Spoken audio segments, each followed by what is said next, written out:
Hello and welcome. I'm Dr. Yasmine S, cardiologist and best-selling author, and this is my podcast, Positive Vibes on the Sunny Side.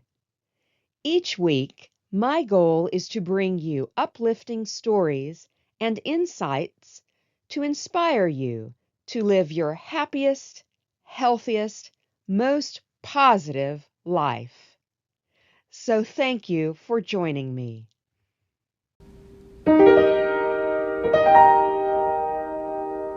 This is a Positive Vibes interview episode.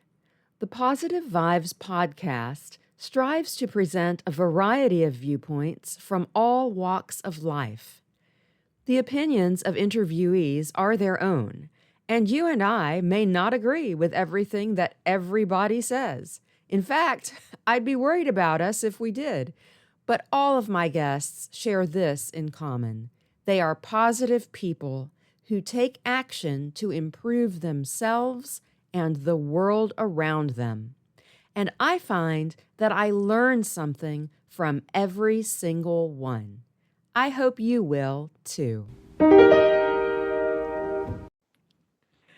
Hello again, Dr. Yasmine S here, and I am so excited about today's guest on the Positive Vibes podcast, Patti Hoehn Damesworth.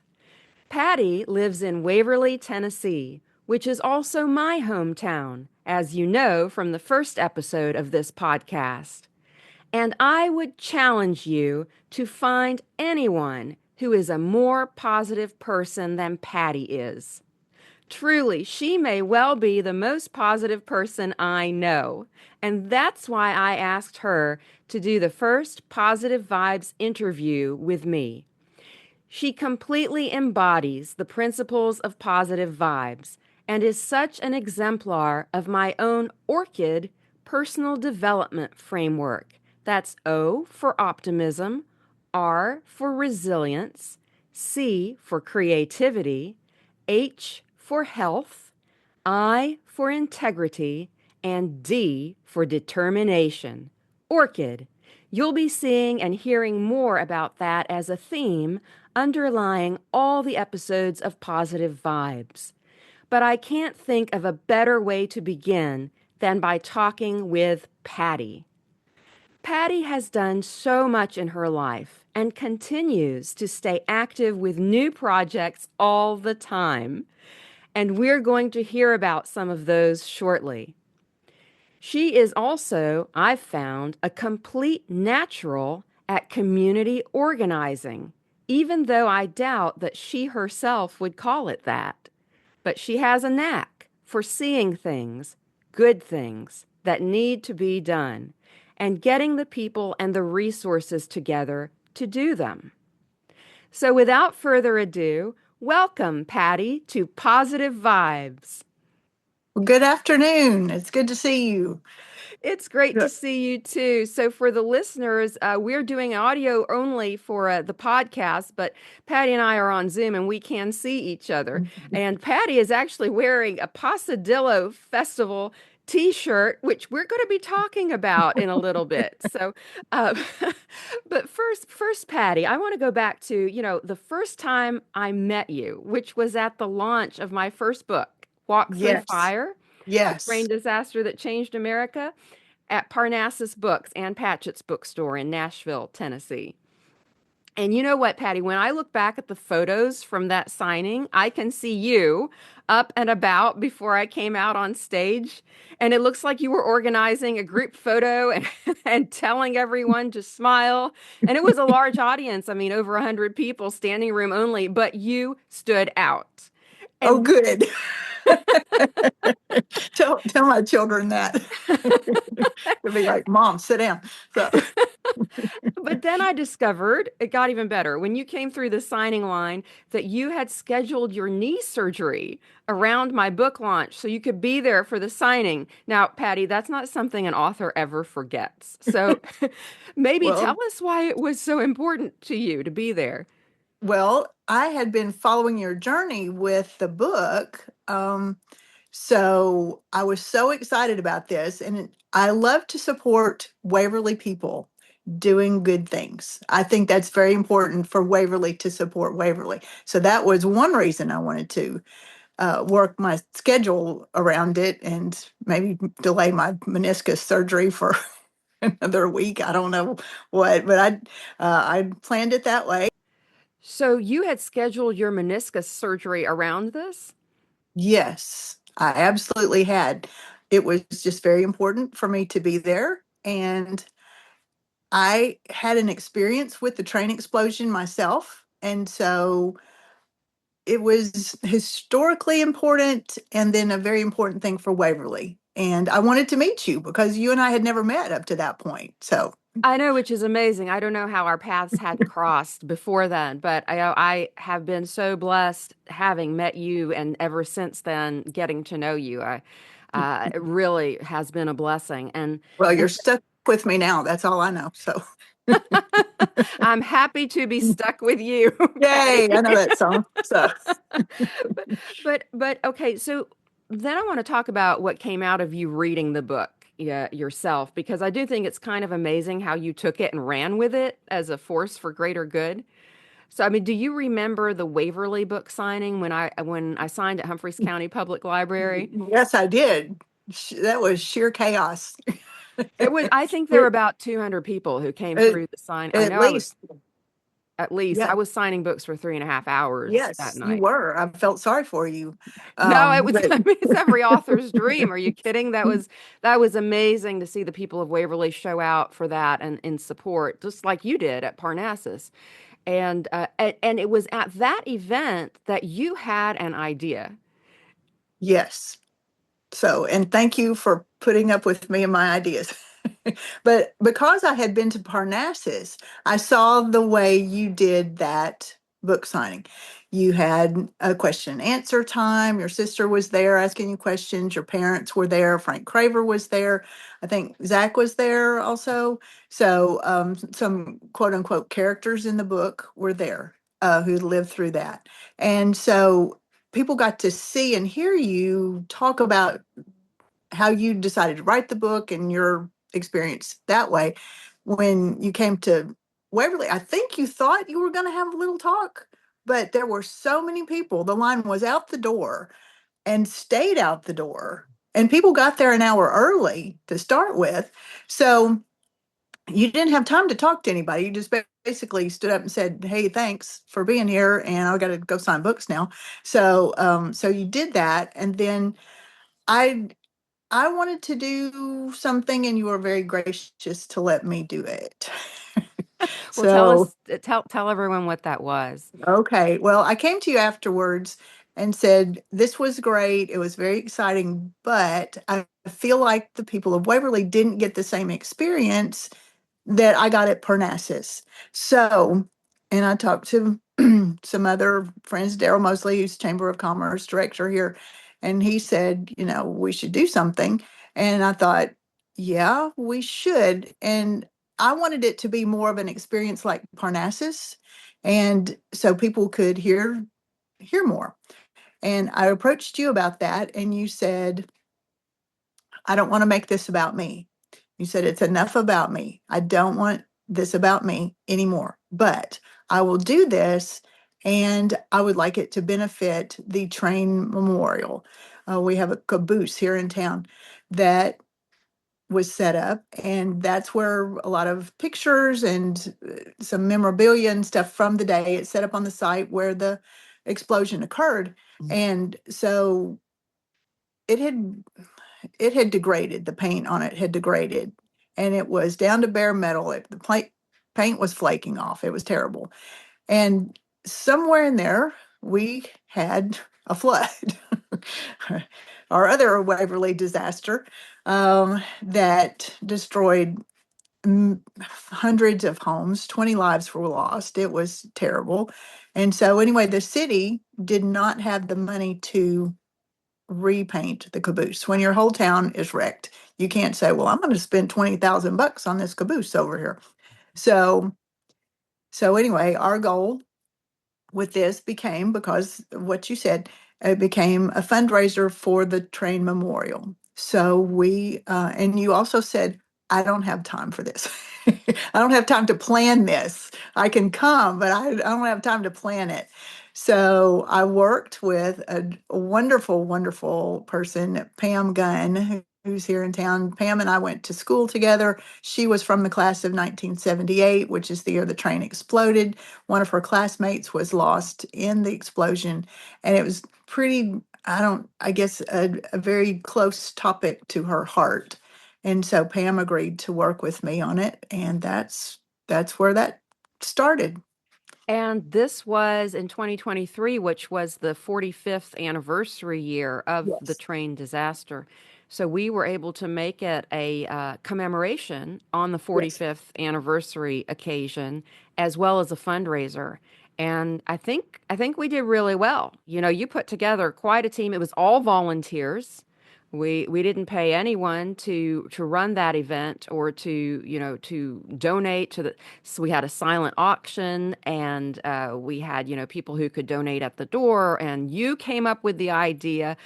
You can't see it, but on the wall behind me is the poster from Yes. that you made for the train memorial and for that particular event. And so you got everyone. This is amazing to me too. I mean, this is what I'm talking about with all of your ideas, because this would not have occurred to me. But you got everyone who was a survivor of the disaster to sign the posters, and then you sold the autographed posters. And Yes. yeah, and the you went all around town. I mean, and you met with people like for 2 months trying to get all of these signatures. So those posters are really now historical artifacts. And Well, by and the way, everybody, oh, go ahead. yes. Oh, everybody was very gracious to do it, including your mom and dad. I met them at their office here in town, and it was fun for me to get to visit with people one on one and browbeat them all into signing posters, which didn't take much browbeating really. They were sweet about it. So No, you did. You did such a great job. And in fact, it was you who started what should I say? It's not quite a tradition, but the activity of having people sign your book. Your yes, sign the people who are in the book who are still around. You found them and had them sign. You went to every signing you could, and when they were in the audience, you would ask them to sign your book. I But did. Yeah. you're the first person. I never thought to do that either until like I saw you doing it. I thought, wow, that's a great idea. And that really started a trend, Patty. That was a trend setting because then a lot of people saw you doing that. They started doing that. And we, by the third signing, we had set up an autograph line. So it Yes, wasn't just me, the author, signing the book. It was everyone who was in the book who came to the signing, like my parents, like Zach Clayton, like Frank Craver, like Toad Smith. Everyone yes, in that book who could come to the signing, we would then set up the line, Susan Craver too, and right. they would then sign the books. I would Yes. start and hand the book down, and they would get to talk to the people in the book. I mean, how often do you get to do that? No, you don't. You don't. And that's my book. Like I have a bag of stuff that I take into my basement when there's a tornado event occurring. And my book is so special to me. I put my Bible in there that I've taken notes in for 45, 50 years, and that book. So Oh my goodness. they go and some extra underwear. So, Oh my goodness. because you just never know if you're going to be hit, struck by a tornado. So anyway, but We did get that caboose repainted, and it looks we really good. we did, and it was I I was so overwhelmed, really. We did not get an industry. We didn't go knocking on doors. We we didn't go to all the plants and industries in town. We didn't hit up the railroad. Nobody. It was grassroots, bits and pieces, small donations. $25 for the posters, or my mother wrote a check for $100. Um, an elderly widow. She'll love me saying that on the podcast. So no, my very generous mother gave $100, and so just it was bits and pieces, and we reached the day that we were going to cut off the collection, I guess, or almost the day, we got a phone call from Renee Muha, who said, there's someone here that read about this in the paper and wants to know what you lack in meeting your goal of $20,000. I said, we have raised $10,500. And she said, this anonymous donor would like to give you another 10,000. And that finished it off. And we were able to write a big, giant, fat check to the city of Waverly for $20,500. And that was really one of the highlights of my life. I'm so grateful to you for thinking of that and for you and Pam organizing that and making it happen. It's been a pretty incredible journey. Well, I'm going to throw that back on you because I just thought very narrowly of having you come and talk. That was, and then this is what it turned into. So it was and it shines. Gosh, it shines. I just love it. It shines. Exactly. It's a wonderful metaphor, too. So you're working on another project right now. Tell us about, okay, tell us what it is, and then you're going to tell us about it. Okay. All right. I assume that you're referring to the South's Finest Kept Secret. The South's finest kept secret. Yes, ma'am. Yes. Yes. It is the Waverly Possadillo. It's a hybrid of a possum and an armadillo, only found in Humphreys County, Tennessee.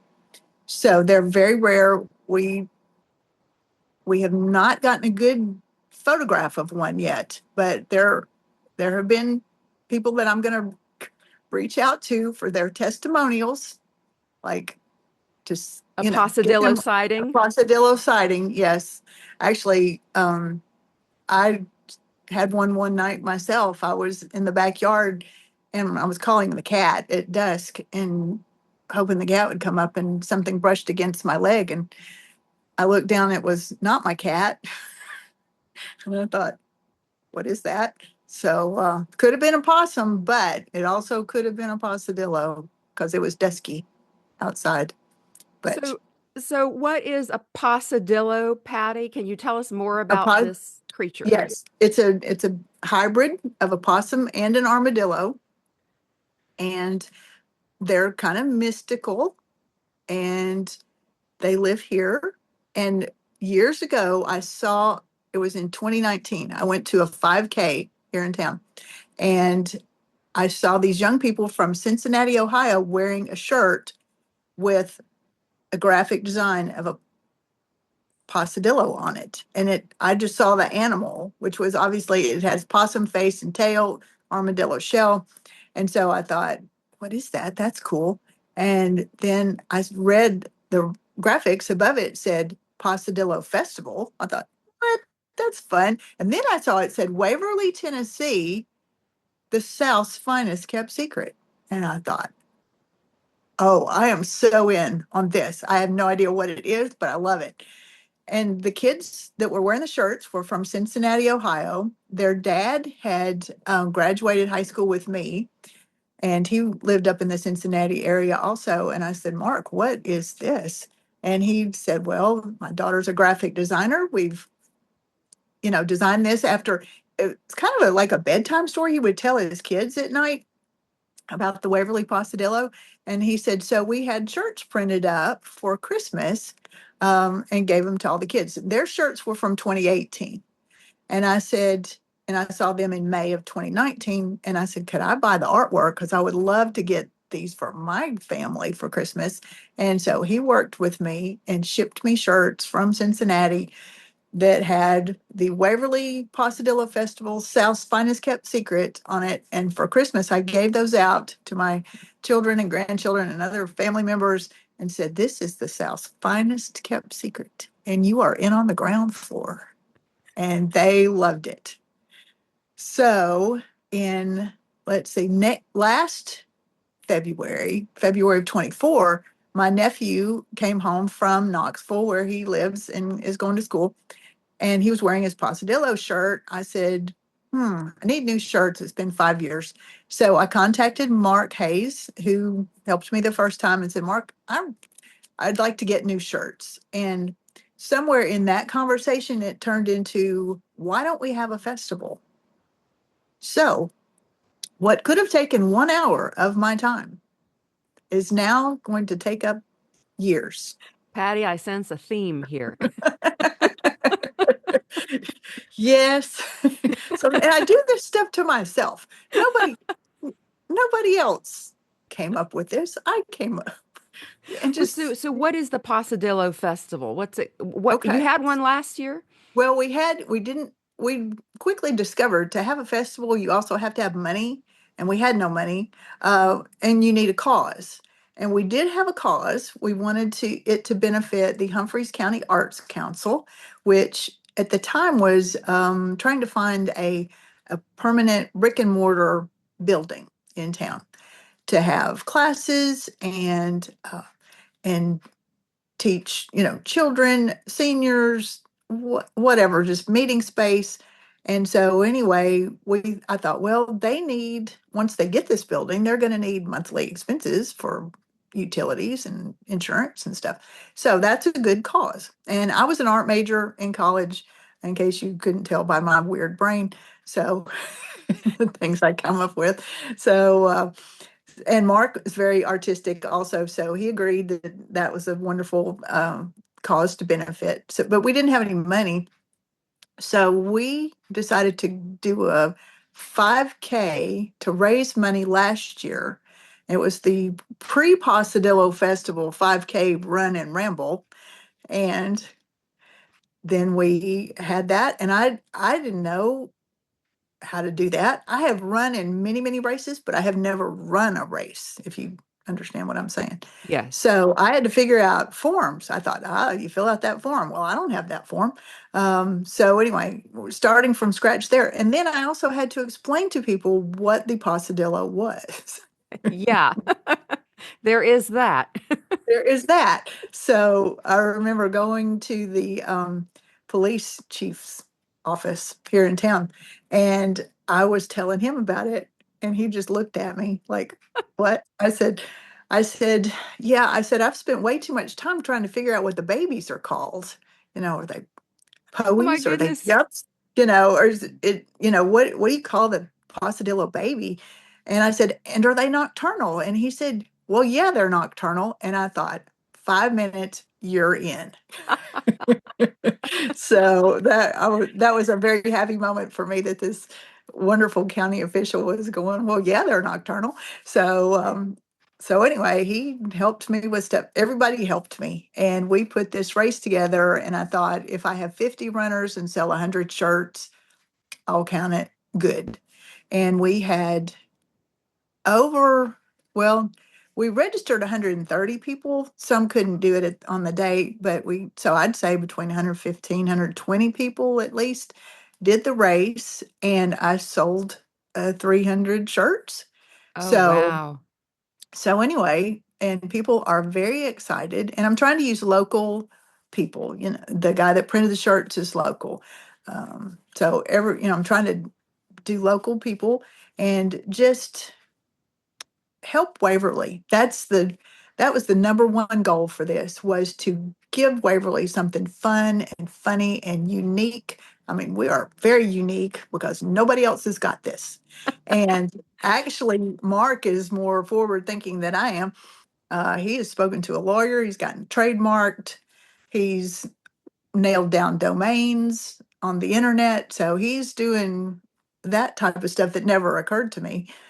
And so it's all coming together, and people are very excited. We're still, this is going to be a learning year. Again, I'd like to have it around the square, and we're going to have the 5K again in the morning and on one side of town, and then move to the square for the festival part and do that in the afternoon.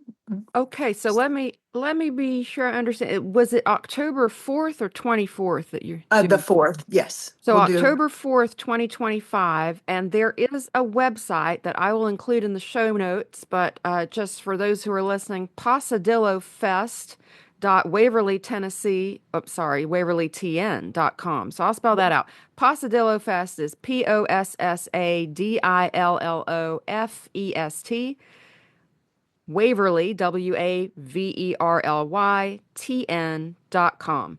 And I will include that link in the show notes, and people can go and check that out. And on that site, because I have checked it out, there is a picture of the Possadillo, the legendary Possadillo, and Yes. the legend of the Possadillo, the story, which you all have got to read, will give you Yes, you do.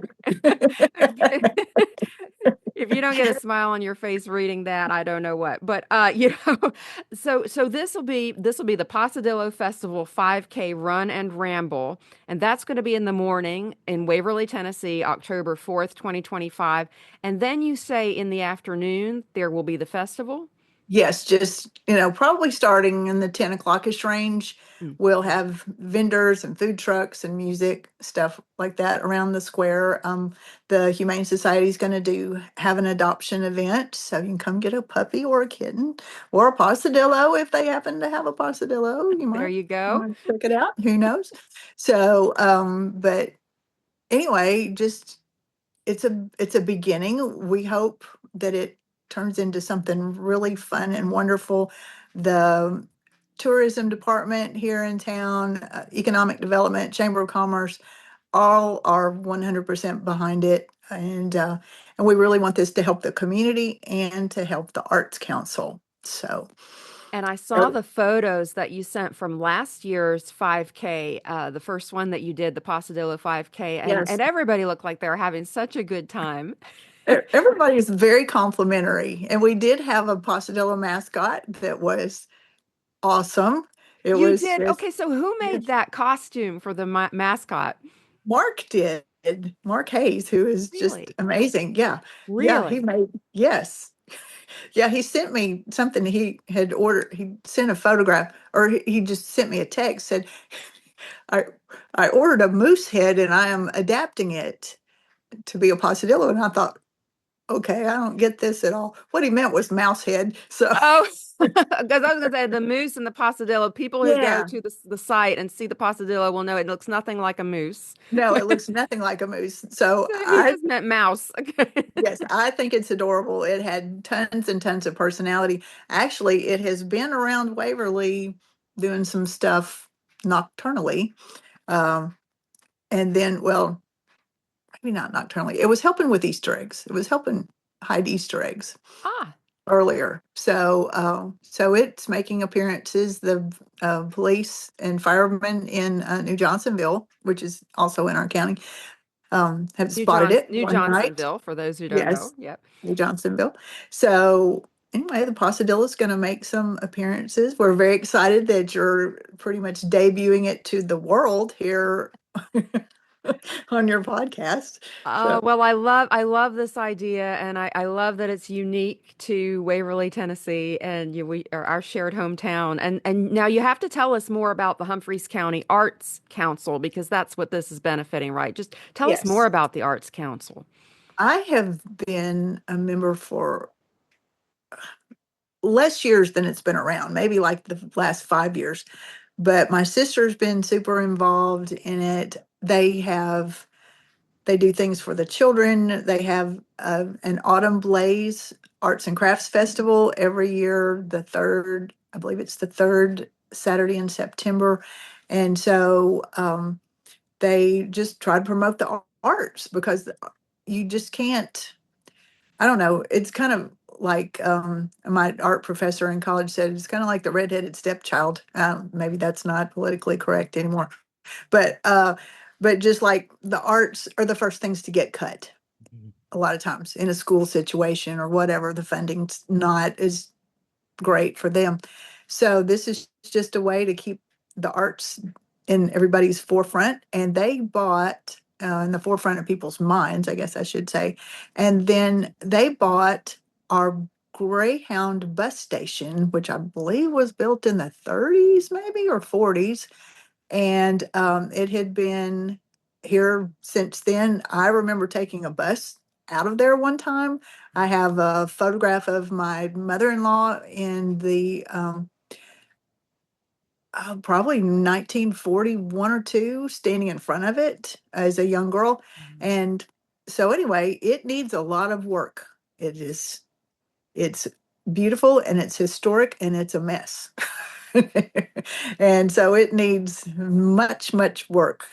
And so they bought that building with the hopes of restoring it and preserving it. And that's where their permanent home's going to be. There's going to be gallery space. And um, anyway, it's going to be a real asset to the community. So we're very excited to work with them and get that, help them keep the ball rolling for the Greyhound bus station. Yeah, yeah. And so you are an artist yourself. You majored in art in I college. did.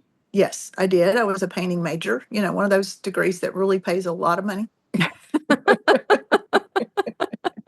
But tell us more about the painting that you've done and maybe what kind of media you like to use. Oh, well, I have not done anything of any worth in a very long time. I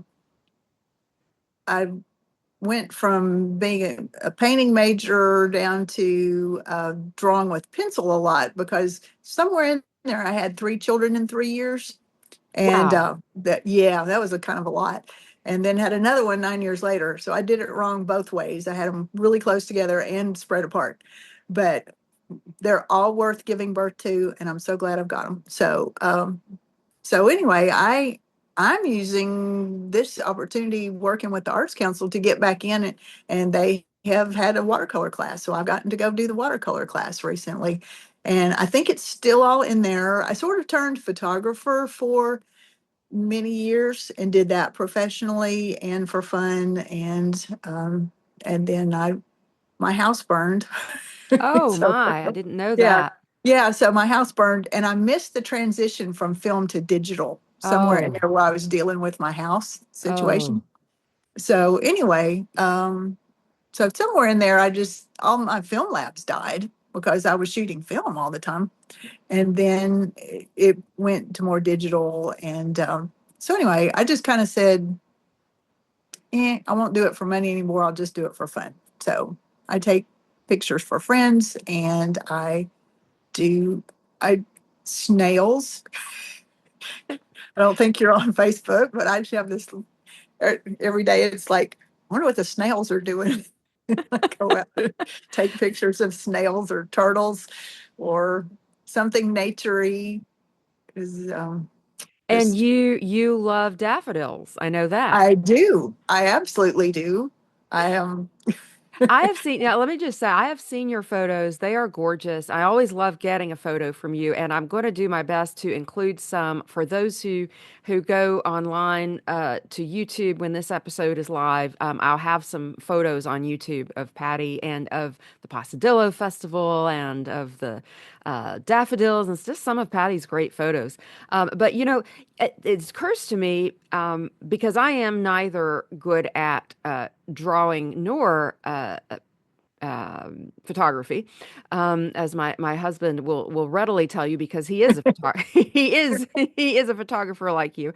Um, you though must understand lighting, and there must have been some Yes. crossover between your major as an artist, learning about lighting and how to Right. create effects, and then going into photography.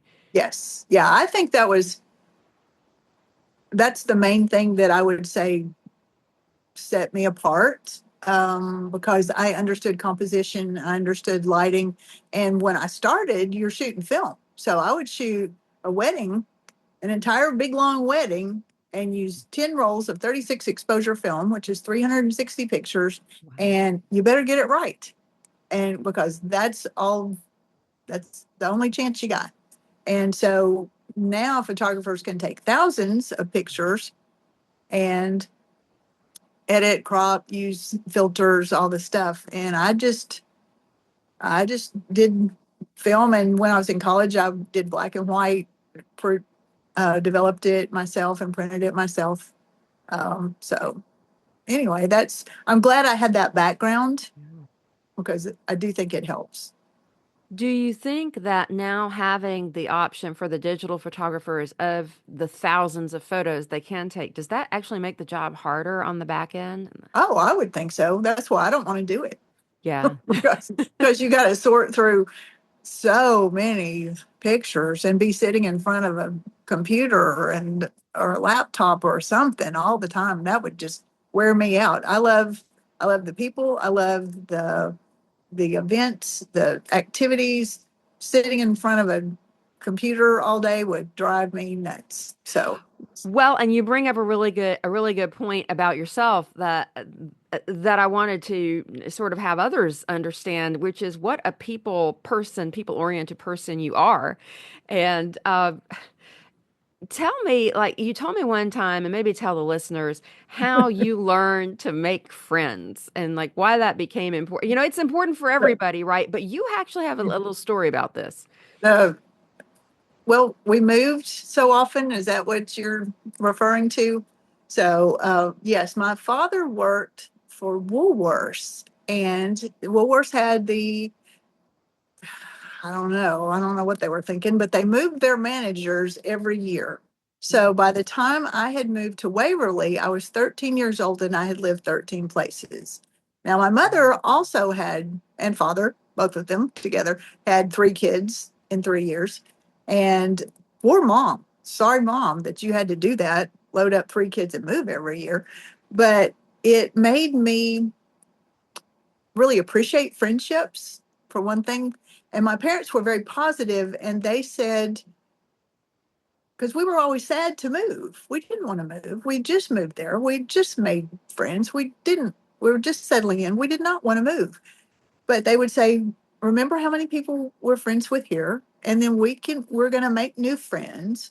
And they were just very positive about it. And that was back before Facebook or anything else. You had to write letters, um, whatever, if you wanted, and it cost way too much to make a phone call long distance. So, so anyway, they were very positive about making new friends. And so friends are super important to me and my friendships and sustaining those friendships. I lived in Marshall County, Lewisburg for, gosh, a lot of years before I moved away.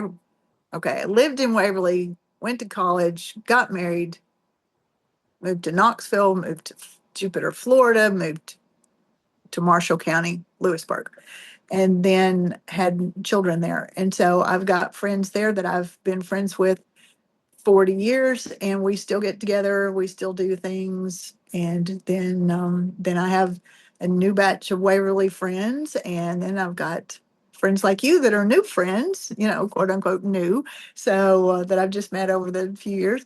And then I'm so blessed because the book that you wrote and doing the fundraiser allowed me to meet the people in the book that I didn't know. Some of them I already knew, Buddy Frazier and I go to church together, and some of the people I knew, but I've gotten to be friends with them and just love them. Toad, oh my gosh, Mr. Yes. Toad. Oh, Yes. cannot say enough good things about Toad.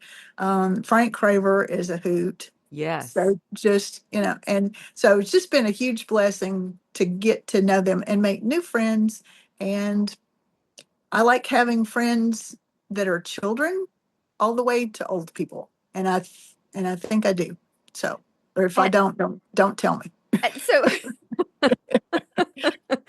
You're not my friend, don't tell me. So, well, you just have a really positive way of interacting with people. And has it always been that way for you? Like, did it always come naturally, or is it something you had to learn? well, I think I was brought up that way for one thing. And then I became a Christian in the 3rd grade. And so I always went to church and had my faith and had learned a lot of positive things from the Bible and, you know, how Jesus treated people. And one of the first things God says about himself was he's compassionate. You know, that's one of the first definitions God gives of himself was I have compassion on you. And so anyway, I think just growing up with a faith base and then having my family be very positive and I was pretty quiet in high school, kind of low key. I can't imagine that, Patty. Yeah, most people can't. So, you know, I was kind of, I was not, I was in there, but kind of middle of the road, I guess. And, but since then, I grew a lot of hair. And so people can pick me out in a crowd. Oh, I recognize the hair now. So, but Yeah, I I truly, get that. yeah, yeah, you do. You have it too. So, so anyway, I don't, I just, I love and enjoy people, and I try to find the best in them and give grace when I don't know what's Find going the good on. So, and praise it. Oh my yes, goodness, the Alex Haley quote. Yeah. yeah. Yeah, you really do that. Well, so Patty, what advice would you have for people who don't find it as easy to make friends? Hmm. Uh, I think a lot of it is, you get what you put into something. So if you just go out on a limb a little bit and say, hey, do you want to go to the movies, or do you want to work with me on this special project? Or can we just do something that's just the two of you, that's not a big, uh, huge thing? So I don't, you threw me with that question. I hadn't thought about Well, that. I But didn't think you'd thought of it because it does seem to come more naturally to you than to a lot of people. This I think is one reason why social media became so popular, because it seems to make it easy to have relationships. I can click a button and be connected to someone.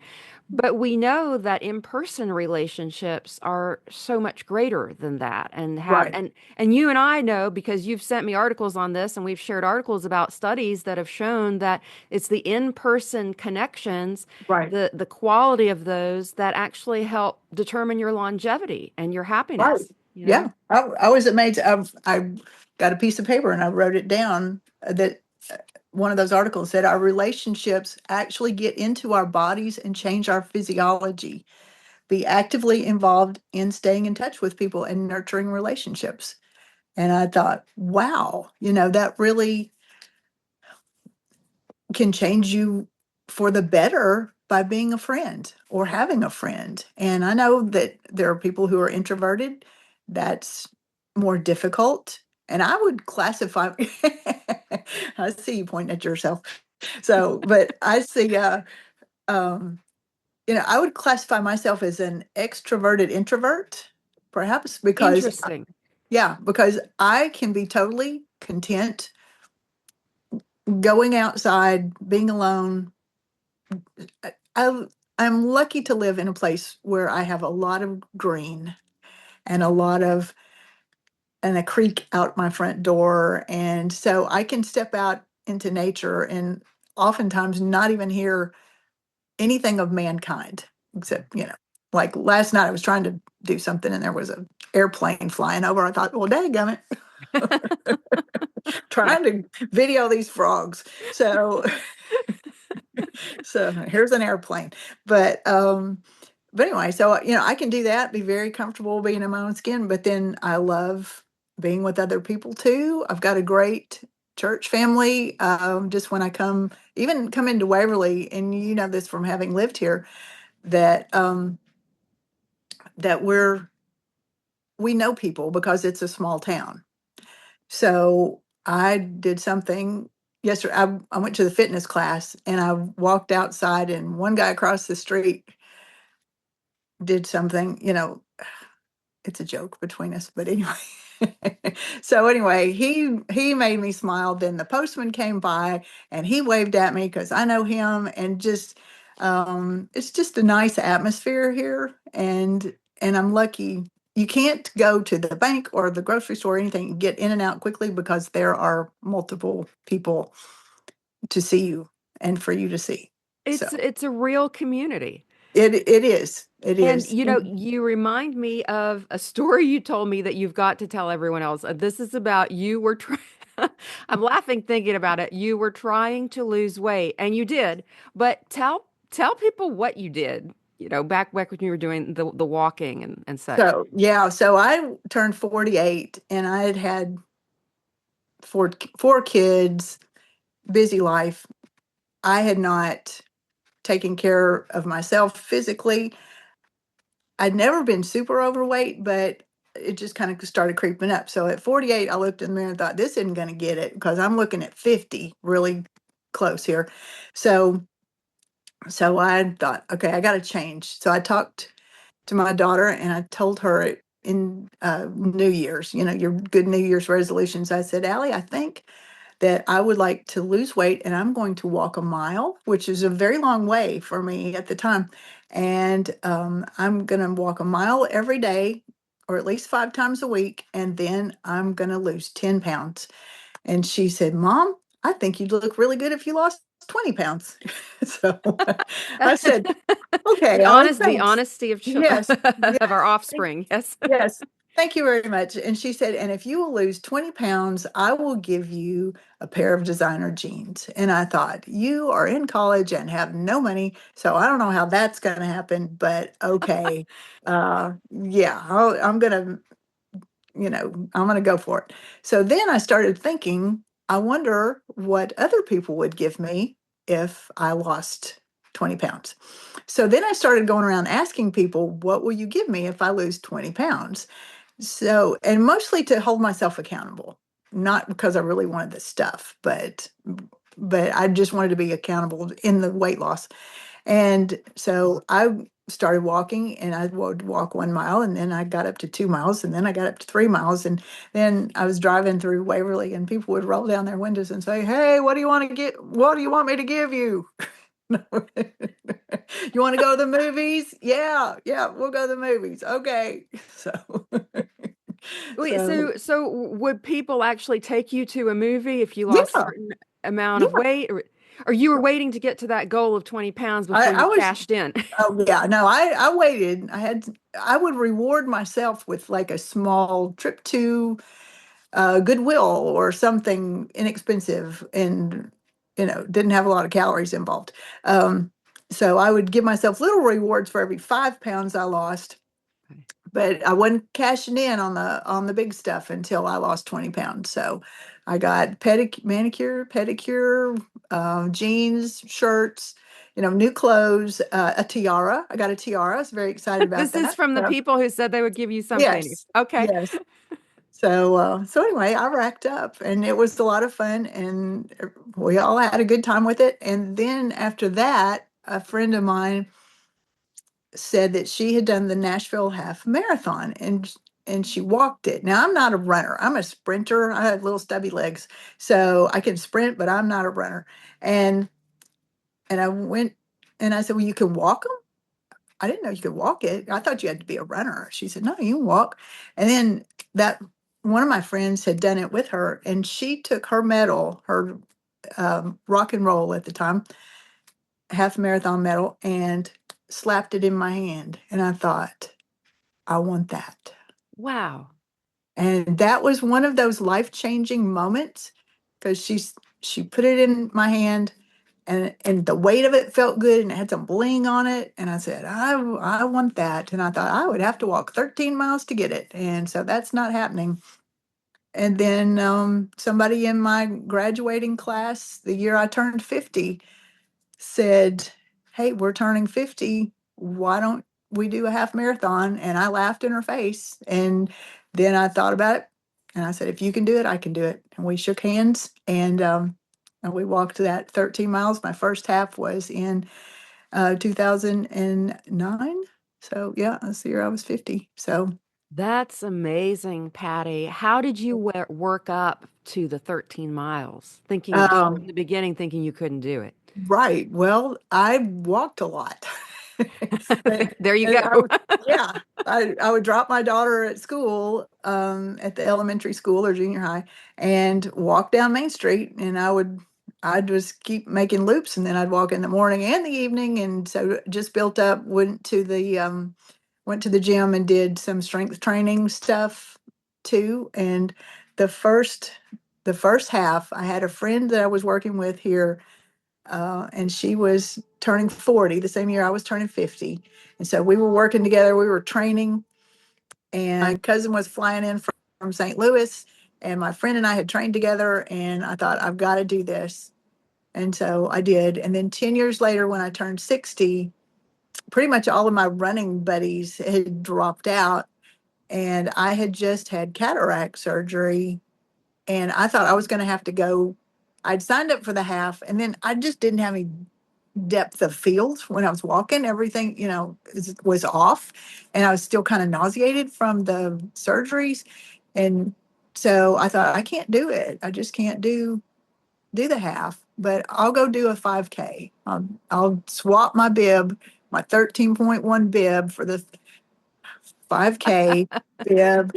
And a friend went with me, and because her daughters were doing the 5K, and she said, and I just sit there and I held that bib in my hand and I looked at it. She said, "You want to do this, don't you?" I said, "I really do." She said, "I will stay with you." Oh, wow. And so she stayed. I said, "You've got things to do. Your daughters are going to be done in an hour. It's going to take me 3 hours." She said, "I'll stay." And she stayed, and I did did my half. So that completed that circle for me. So And you did the half at 50 and at 60 and it's and a lot more in between. and a Yeah. lot more. Yeah, I would Yeah. imagine. And you still So have that first medal? I absolutely do. I I have know all you my do. medals. I thought about when I died, just get them like spread out on my chest in the Well, I think you have to run that by your kids. Yeah, yeah. I don't think they want them, but anyway, yeah, I did that, and I did do a full marathon one time. So I walked 7 hours, 49 minutes, in 39 degrees, not 39, 32 degrees, drizzling rain. Where was that? That was Little Rock. In Arkansas. Yes. Wow. Wow, wow, wow. I had no idea. And I know that you're dedicated to health and staying Yes. fit as you can. And um, uh, how did you make that decision on your own? Is that like when you looked in the mirror at age 48 and that's how you Mhm. sort of started your health journey? Yeah, that's it. And you just mentioned the word decision. And what I've figured out with life is if you decide something and you decide it, everything else will fall into place. You will, because I said, I have decided I'm going to lose weight. And then I made decisions based on that decision. And everything, uh, you can't expect it just to like wave a magic wand and it's done. But once you mentally flip that switch, it's where I have decided, and you can do those things. So everything else just fell into place, and I guess that's your D in your orchid. That's the D. You're exactly right. Determination. Yes.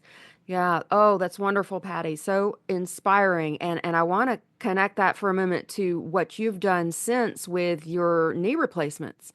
Because, Yes. there are a lot of people who go through joint replacements. I've been one of them. And you did something before each of your knee surgeries that I think made your recovery easier. And you might want to share that with people who may be looking at the same thing. What did you do for, to stay strong or to make sure that you had a better recovery? So, well, I did some PT prior to that, and I had worked out for years, just strength training, which I think is so important. Strength training in your legs and in your arms. If upper body strength for a woman is just essential to me. You just you don't realize how much you're going to need that. So I'd highly recommend those getting some strength training in What there. exercises do you do for your upper body? Well, I am in I'm really fortunate. There's a fitness studio here in town called Studio Six, and I have been with the girl who started that. She started like a boot camp 7 or 8 years ago up in the city park, and we would just meet up there. I was afraid of her. She's tiny little bitty and so strong, and so encouraging. And so I thought, I'll just die. But I didn't die, and so I just would keep going. And even things like I had plantar fasciitis that felt like a torch lit up underneath my foot.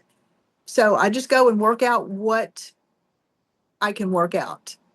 What doesn't hurt, I do. Like if my knees hurt, I work my arms and shoulders, if whatever. So I've had that. um Do you use weights or yes, bands or yeah, yeah, weights and bands, plates, all those sort of things. The instructors are really good, and they have a list of uh exercises, and we run through them, and sometimes on your own, sometimes as a group class, but they have um, different classes available.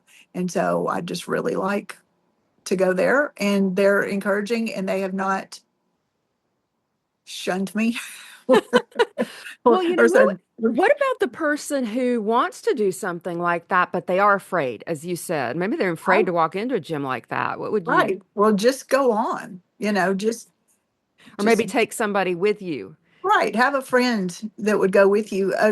We all start someplace, and it's like, and I took karate, your martial arts. I did karate, and it's like they're speaking a whole other language. I don't understand what a kata is. I don't know these things. So you learn those languages and those what these things mean. And so, a shoulder press or you know, whatever tricep, this or that. You learn your body parts, you learn the weights. And I use minimal weights right now because I'm not interested in beating any records. I just want to be stronger. So, Yeah. right. And I looked at in our class the other day, there's a girl in there that's 70. And then I think I'm the next oldest at 66 and 65 and 64. And so, and then there's the people that are half our age or less. so, Well, it's so terrific, and this sort of training is needed at all ages, and yes, I would say, especially as we get older, as we age in our years, we need to keep up the strength, and it becomes harder absolutely. to do. It Yes. just biologically becomes harder to do, and so you have to become more dedicated to it.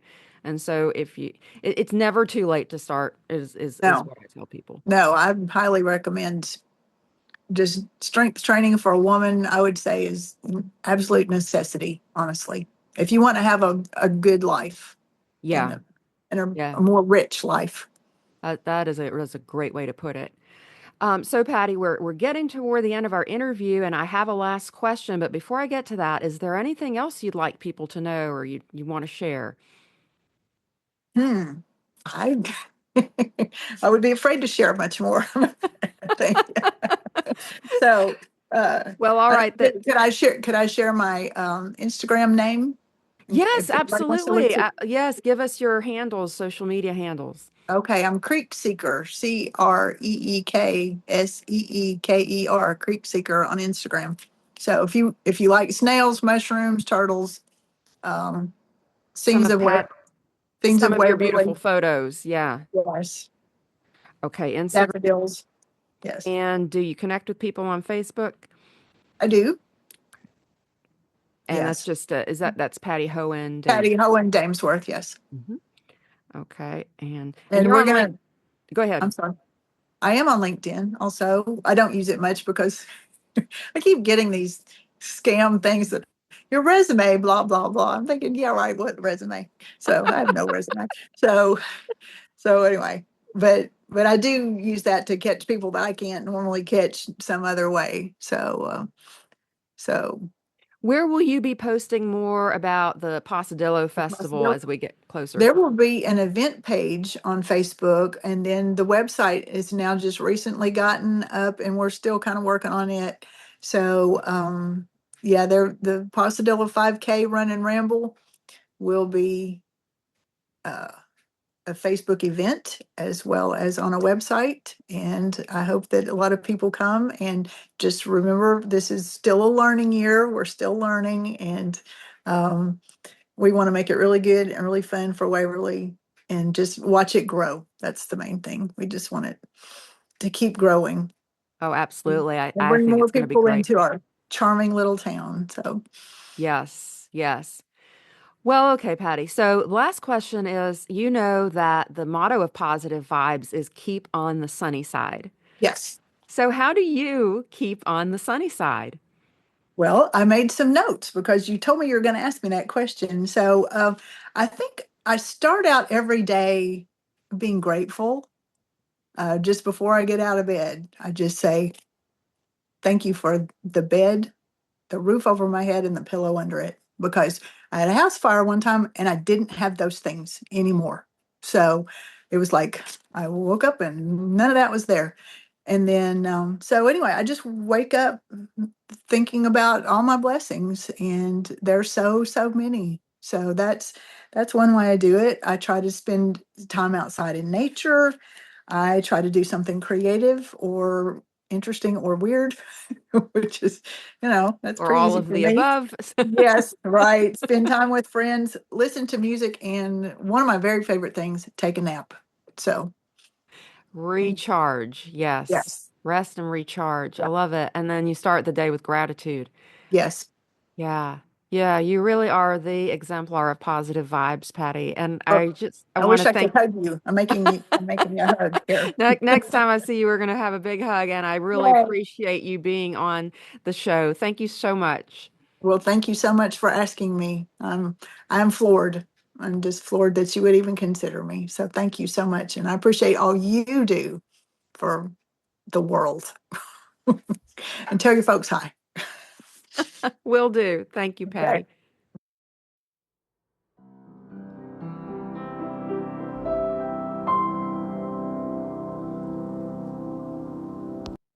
I hope you've enjoyed this episode. If you'd like to show your support for Positive Vibes, you can buy me a coffee. Just scan the QR code or go to buymeacoffee.com/on the sunny side, where you can leave an amount of your choosing, as little or as much as you like. Any amount helps with the continued production of this podcast and future Positive Vibes endeavors. Again, that's buymeacoffee.com/on the sunny side. And if you'd like to purchase copies of any of my books, including a limited number of autographed copies, please go to my online bookstore at lastskywriting.com. That's LASTSKYWRITING.com. Or scan the QR code on your screen, and I'll also have a link in the show notes. And remember, you can subscribe for free to the monthly Positive Vibes newsletter by visiting my homepage at yasminealimd.com. That's